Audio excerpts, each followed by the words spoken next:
heart condition. So we've talked about your review of the medical records. You told us that you also looked at video footage in forming your opinions. Would you tell us what you were looking for in the video footage that you examined? Sure. So my approach to the video initially was sort of similar to my approach of the medical records, meaning I wanted to just do some cursory inspection, observation, basic stuff. What did Mr. Floyd look like? Was Mr. Floyd talking? And if he was talking, was he talking clearly, coherently, answering questions appropriately? Did I notice any evidence of abnormal physical exams on the video? Actually, I was trying to look for as well. When Mr. Floyd was walking, did he appear like he was walking without difficulty, or was it looking like he was perhaps with low blood pressure and maybe gonna fall down? I was listening for any opportunity I could to hear. He might say, I'm having chest pain, or I'm having those palpitations or fluttering sensations. Basically doing what I do when I assess any person for a possible medical problem. I was looking for any and all of those possible subtle signs.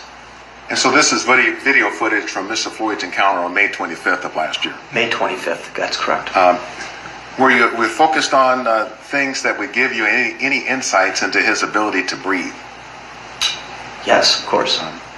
And the ability to expand what's referred to as his chest wall. Yes. Again, to refresh the recollection of the jury, what is the chest wall? Yeah, so the chest wall, which I'm trying to sort of show you with my hands here, basically makes up the bones and the muscles of the entire rib cage. And it might have been explained previously to you, but the chest wall and the muscles and how they interact, along with the diaphragm muscle inside, are the key structures that determine if someone is able to take in enough air and able to get enough out. So if there is, for example, the lungs can be working okay, but if the chest wall is diseased, if the muscles associated with the chest wall aren't able to contract and move and do their job, enough oxygen can't get in that way either. So doctor, in our COVID world, do you make clinical assessments of your patients in your work life by video? Yes, actually, that is one of the transformations that we have needed to adapt to this past year. We're getting back to now seeing most of our patients in person, but during the course of this pandemic, to minimize exposures, we've set up a lot of these tele-video visits with patients. And what I came to appreciate is that while there's no substitute to actually putting your hands on a patient, that's still preferable in my opinion to really examine them closely, you can get a lot of information off of a video assessment, even physical examination, by looking at, I have them turn their neck to the side and I can see their neck veins, which is an indicator of pressures. I can see their legs to look if there's any indication of swelling, which might be congestive heart failure. Of course, I could just see the patient. I can see how they're breathing. I can hear how they're talking, if they seem breathless or short of breath. So we actually have found out that we can do a lot via video assessments. Were you able to then see Mr. Floyd at the period of time after he was first approached by the police on May 25th, 2020? Yes. What were your observations about Mr. Floyd from that initial encounter with the police? So from his initial encounter, remembering particularly when he was asked to get out of his car, he appeared fearful, but was speaking, I thought, clearly, answering questions appropriately. Didn't see any what we would call acute distress. I saw no indicators at that time that he was suffering from low oxygen, for example, or from any active medical problem. And as I said, I was really trying to keep a close eye on some of the subtleties of his appearance and speech and so forth. Were you able to observe at the point that he was being asked to get into the squad car? Yes, I was. What were your observations with respect to that period of time?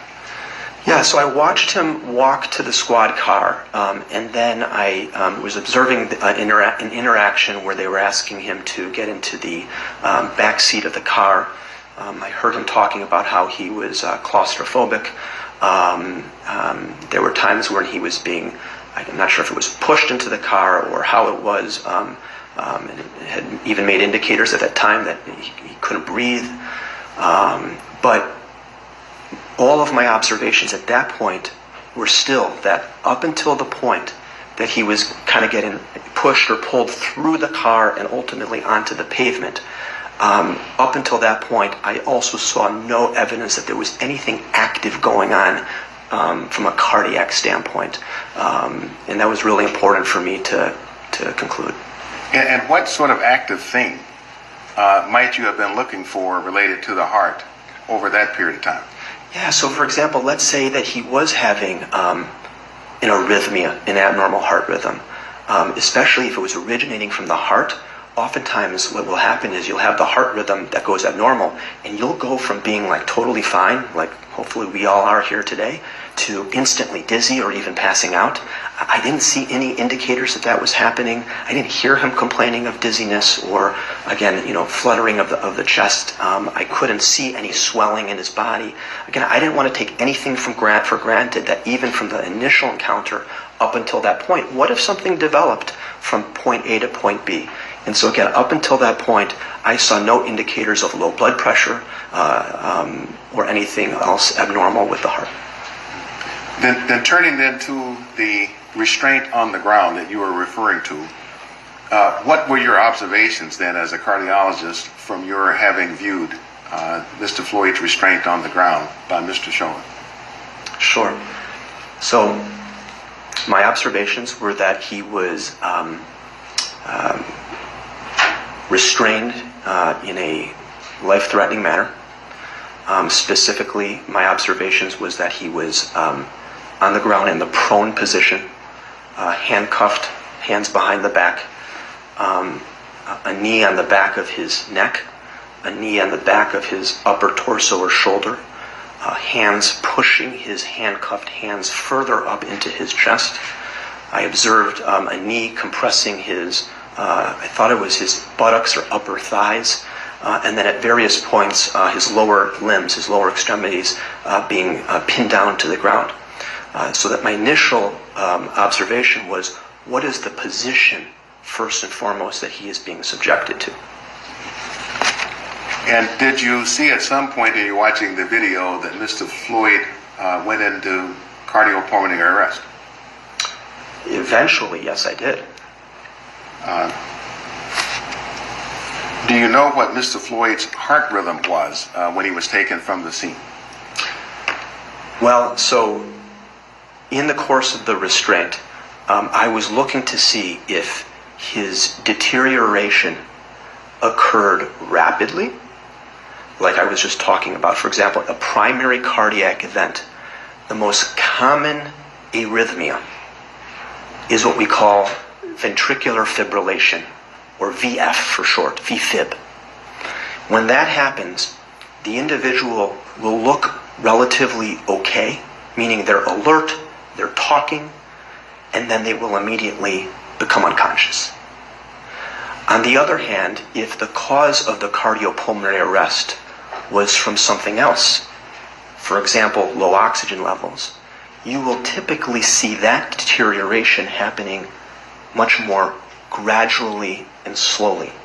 So my observations were the second, that you could see, at least I could see, his speech starting to become less forceful, his muscle movements becoming weaker, until, of course, eventually his speech became absent. Eventually his muscle movements were absent. And then, as we later discovered by the heart rhythm, he was in a PEA, cardiopulmonary arrest. So I'd like to talk with you about two concepts. The one being PEA,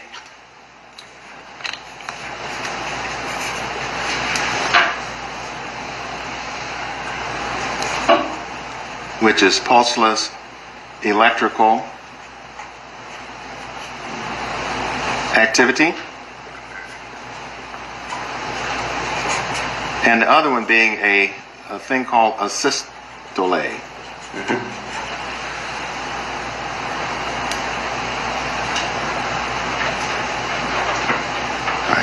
So first, Dr. Rich, would you tell us what pulseless electrical activity is? Sure.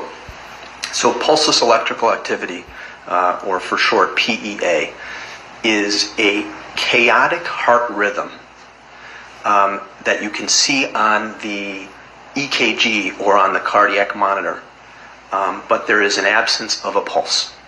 And so it doesn't meet criteria for this asystole that I think we'll talk about in a minute, or for ventricular